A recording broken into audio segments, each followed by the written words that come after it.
این از همین روبانای خودمونه که این ورق پشتش رو میکنیم، هر جا که بخوایم میذاریم.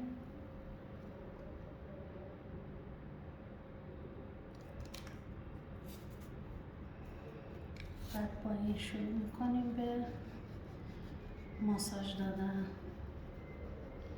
که طرحمون رو انتقال بدیم. بچه این روبانا یه خوبی که داره مثل روبانای دیگه نیستش که برجسته باشه، کاملا به خورد کارتون میره.